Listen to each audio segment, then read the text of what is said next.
Here's something for you to think about. Is CM Punk responsible for the landscape of WWE as we know it today?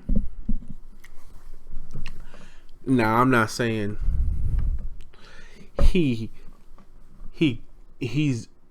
the reason for the way everything is changing and the way we see the roster now and a lot of the guys that came up recently through NXT.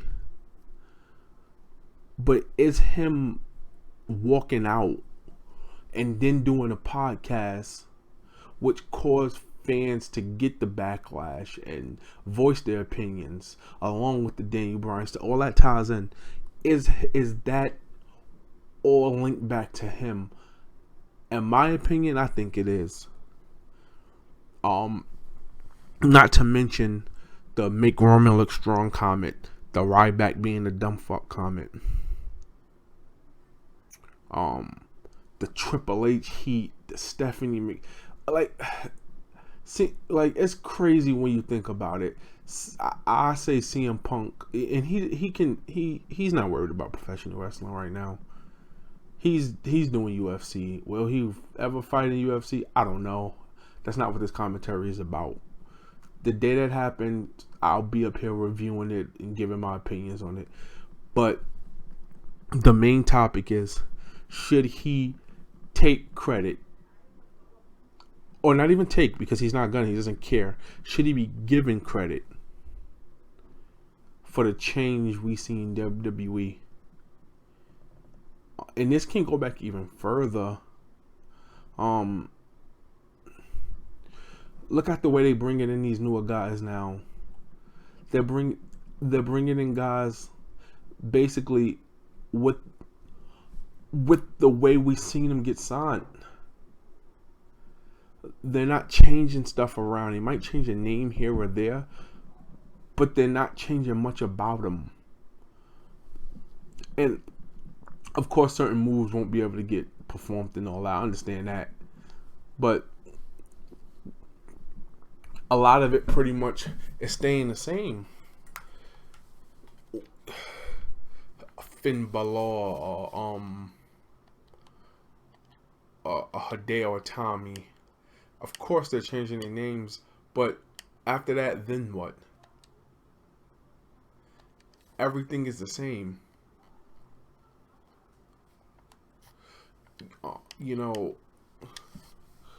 CM Punk being upset at the way the payoffs was.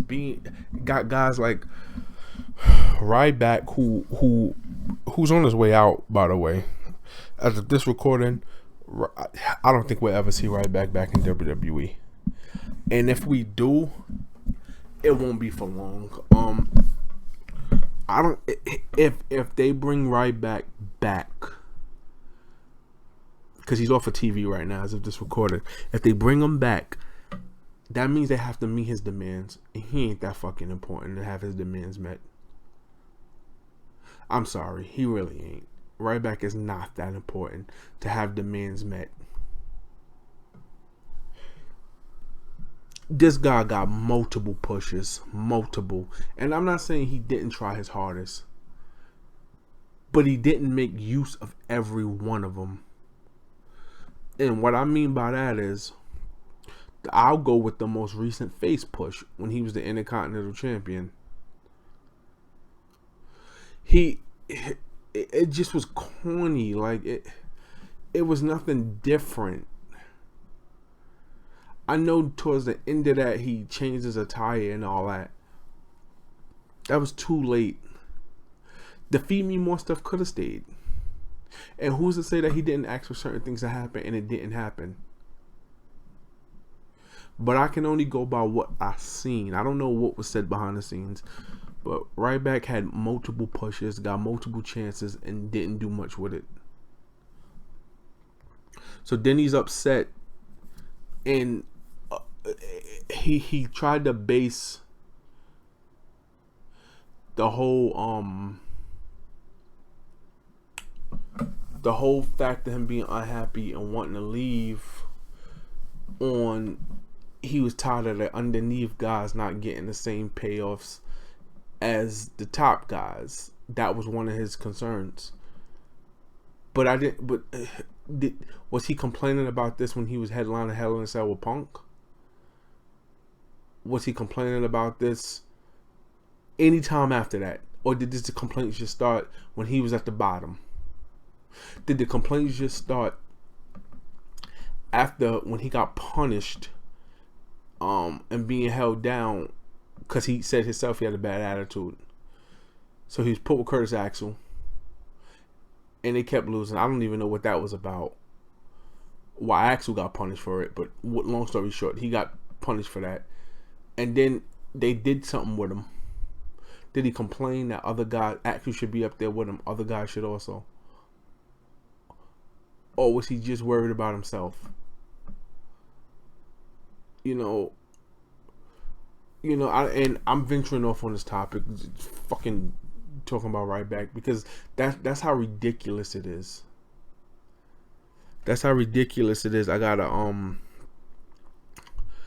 and part of the reason why I did this commentary, because I didn't know what the basis of it was, because thousands of these commentaries are done about the guys getting released, and everybody has the right to speak on it.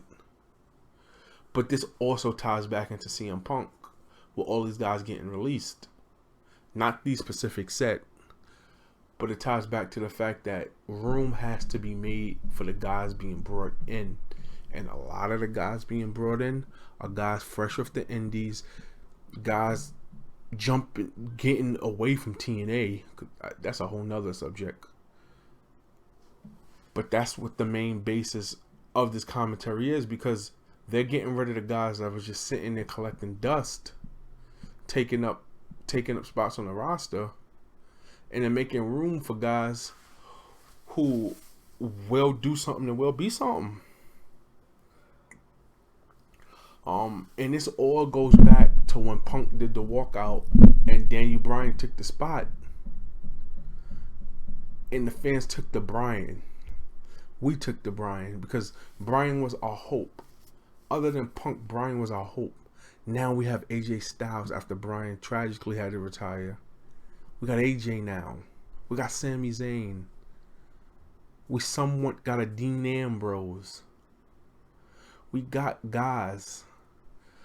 Even a guy like Samoa Joe. We got them guys that we lived through, but mostly AJ and Sami Zayn. We lived through them guys. Those are the guys that wasn't supposed to make it and still did. Whether they're too small, whether they don't have the look. Owens is fine. Owens' verbal skills getting him up there. Joe, sheer brutality is getting him up there. Finn Balor has the look. Finn Balor has the gimmick. That's going to get him. AJ Styles might be quote unquote phenomenal for what he could do, but we knew he was going to get looked at a certain way. Sami Zayn. Sami Zayn is a perfect Sami Zayn is the underdog. That's the guy. And all this goes back to Punk leaving. Punk leaving opened that spot for Bryan. Bryan was the guy we lived for.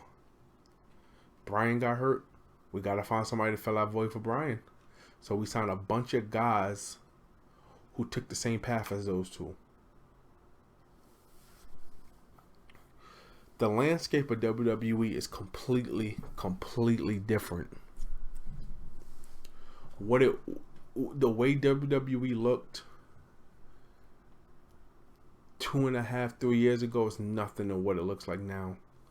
You had some of these guys sprinkled in and out, but guys had completely different name changes and gimmicks. Now they just changed the name for the fact of the merchandising, but that's the only thing getting changed.